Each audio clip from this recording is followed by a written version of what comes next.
دستورنا القرآن وديننا الإسلام أركانه الجليلة دعائم الفضيلة وَلَقَدْ يَسَّرْنَا الْقُرْآنَ لِلذِّكْرِ فَهَلْ مِن مُّدَّكِرٍ، اور بے شک ہم نے آسان کیا قرآن نصیحت کو، پھر ہے کوئی نصیحت پکڑنے والا؟ Our guide is the Quran, our religion is Islam. 5 noble pillars upholding what is virtuous. To make the testimony is the base of the faith, and the fast and the prayer, the pilgrimage and charity. سبا جو ہے یمن کی بستی ہے، سبا اور یہاں پر ایک پرانی بہت عظیم الشان حکومت تھی، اور یاد رکھیے کہ عربوں کی اصل بنیاد یمن ہے، جتنے عرب ہیں وہ وہیں سے یمن سے ہی آئے ہیں، یعنی ان کے جو باپ دادا ہیں وہ یمن ہی سے ہیں، وہ عربوں کے۔ تو سبا جو ہے وہاں ایک بہت عظیم الشان ان کی حکومت تھی، تو اس صورت میں اس کا تذکرہ ہے۔ ذرا اس کے مرکزی مضمون توحید، رسالت محمدی صلی اللہ علیہ وسلم اور آخرت پر سطحی اعتراض کا قرآنی دلائل کی روشنی میں جائزہ لے کر ناشکری، مترف، متکبر قیادت کی پیروی اور تشکیک سے بچتے ہوئے اسلام قبول کر لو۔ دیکھیے یہاں میں نے ایک لفظ استعمال کیا ہے قیادت کا، لیڈرشپ کے بارے میں۔ اچھا، نوجوانوں کے لیے ایک اور اسائنمنٹ، میں نے ایک اسائنمنٹ کیا دیا آپ کو، تقابل جو ہے وہ ذرا اس میں تلاش کیجیے۔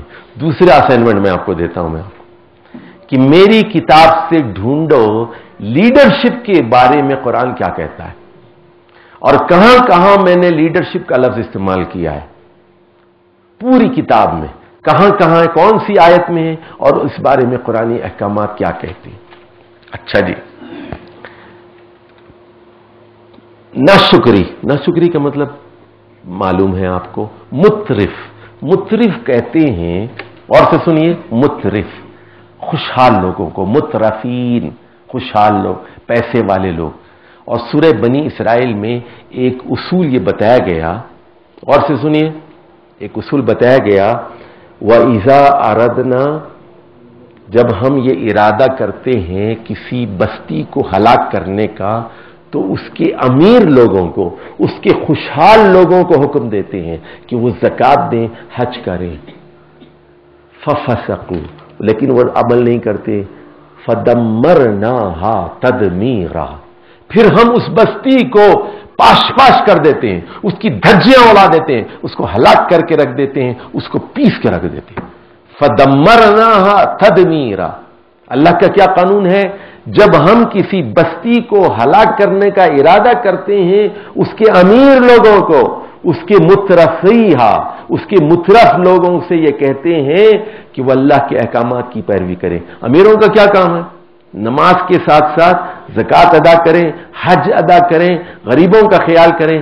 جب وہ غریبوں کا حق ادا نہیں کرتے، اللہ کا حق ادا نہیں کرتے، تو اللہ کا عذاب کا کوڑا ان پر برسایا جاتا ہے، انہیں پیس کر رکھ دیا جاتا ہے۔ فَدَمَّرْنَا تَدْمِيرًا، تو یہاں بھی ان کا ذکر ہے۔